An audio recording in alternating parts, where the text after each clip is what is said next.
दर्शकों नमस्कार। कैसे हो आप सब?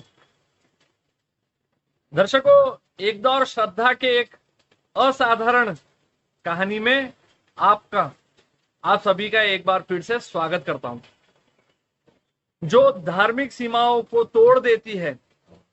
आज हम आपके लिए एक ऐसी मुस्लिम सम्राट की विस्मयकारी कहानी विस्मयकारी कहानी लेकर के आए हैं, जो गंगा के पवित्र जल गंगा जल को सबसे अधिक सम्मान देता था।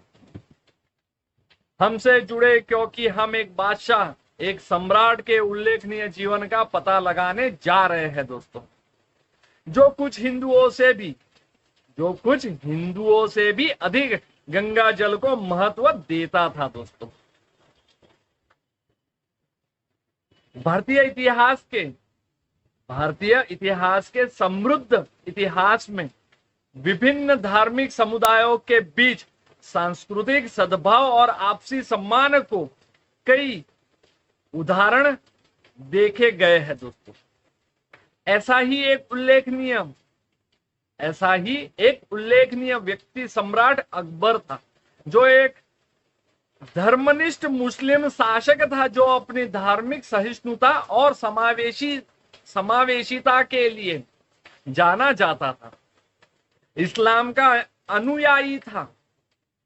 वो एक इस्लाम का अनुयायी होने के बावजूद अकबर गंगा नदी के पवित्र जल गंगा जल के प्रति गहरी श्रद्धा रखता था। इस गहन सम्मान ने धार्मिक सीमाओं को पार कर एकता और स्वीकृति की भावना का उदाहरण प्रस्तुत किया। आइए हम मुस्लिम बादशाह सम्राट अकबर के जीवन और विरासत के बारे में जाने, जो गंगा जल को हिंदुओं से भी अधिक पूजता था। जिसमें सबसे पहला है सहिष्णुता और स्वीकार्यता की एक उल्लेखनीय यात्रा। भारत के तीसरे मुगल सम्राट अकबर 1556 में जो 1556 में सिंहासन पर बैठा। अपने शासनकाल के शुरुआती वर्षों से उन्होंने अपने साम्राज्य में विभिन्न समुदायों के बीच सद्भाव को बढ़ावा देने के लिए धार्मिक सहिष्णुता की नीति अपनाई।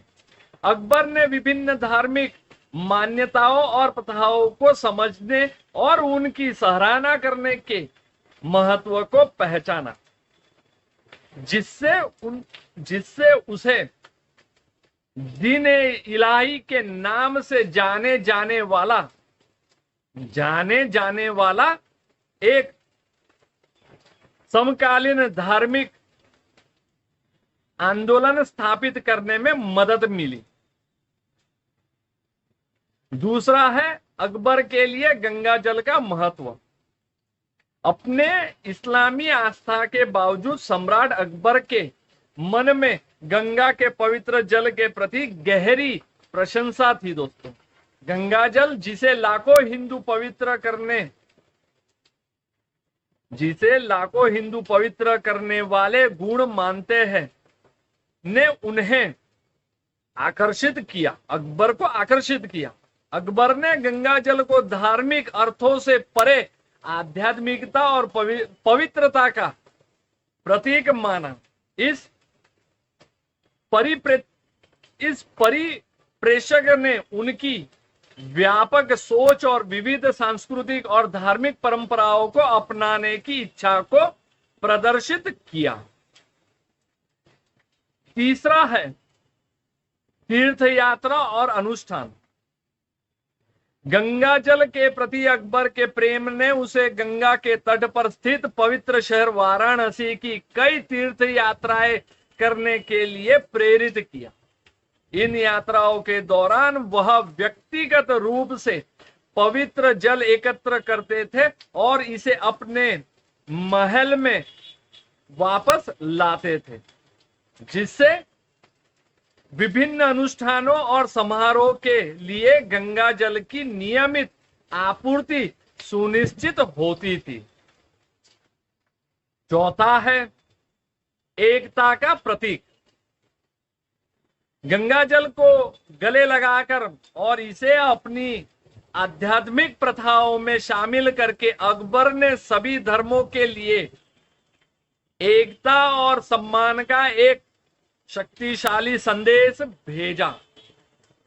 उनके कार्यों ने यह संदेश दिया कि धर्म परायणता और उसकी भक्ति धार्मिक सीमाओं से परे है और विभिन्न धर्मों के व्यक्ति आध्यात्मिकता की खोज में समान आधार पा सकता है। दोस्तों, पांचवा और आखिरी है विरासत और प्रभाव। सम्राट अकबर के शासनकाल ने भारत के इतिहास पर एक अमिट छाप छोड़ी।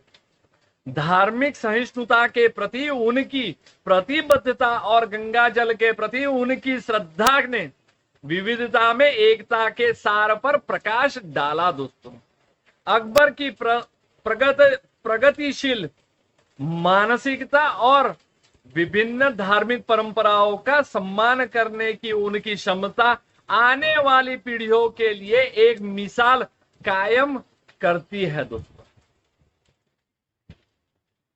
तो ये थी मुस्लिम बादशाह सम्राट अकबर के जीवन और विरासत के बारे में, जो गंगा जल को कुछ हिंदुओं से भी अधिक पूजते थे। तो आइए अब जानते हैं इस विषय के निष्कर्ष को। सम्राट अकबर एक मुस्लिम शासक सद्भाव और स्वीकृति की शक्ति के प्रमाण के रूप में खड़ा है। दोस्तों, हिंदू आध्यात्मिकता के प्रति, गंगा जल के प्रति उनकी श्रद्धा धार्मिक समावेशिता और सांस्कृतिक प्रशंसा के प्रति उनकी प्रतिबद्धता का उदाहरण है। अकबर की विरासत व्यक्तियों को धार्मिक मतभेदों से ऊपर उठकर समान अधिकार आधार तलाशने के लिए प्रेरित करती है। एक ऐसे समाज को बढ़ावा देती है जो विविधता का जश्न मनाता है और एकता और पारस्परिक सम्मान को, मूल्यों को पोषित करता है। दोस्तों, जैसा ही हम सम्राट अकबर के जीवन की अपनी यात्रा समाप्त करते हैं, हम गंगा जल के प्रति उनकी अटूट भक्ति और गहरे सम्मान से आश्चर्यचकित रह जाते हैं। इस उल्लेखनीय मुस्लिम शासक ने धर्म की बाधाओं को तोड़ दिया और एकता और स्वीकृति के प्रतीक के रूप में गंगा के पवित्र जल को अपनाया। उनकी विरासत हमें याद दिलाती है कि आध्यात्मिकता की खोज में यह हमारी साझा मानवता है जो हमें उन विभाजनों को पार करते हुए एक साथ बांधती है जो अक्सर हमें अलग करते हैं।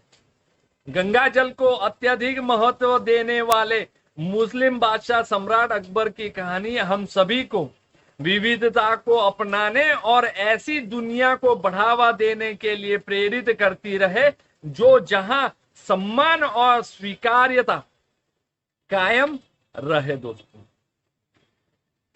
मैं आशा करता हूं दोस्तों कि आज की ये कहानी आपको, ये स्टोरी कहो या हिस्ट्री का भाग कहो, या आपको अच्छा लगा हो, ये वीडियो आपको अच्छा लगा हो, तो हमारे वीडियो को लाइक और शेयर जरूर करिए। और साथ ही साथ अगर आपने हमारे इस चैनल को सब्सक्राइब नहीं किया है तो अभी के अभी इसे सब्सक्राइब करें। दोस्तों, धन्यवाद, आप सभी का आभार।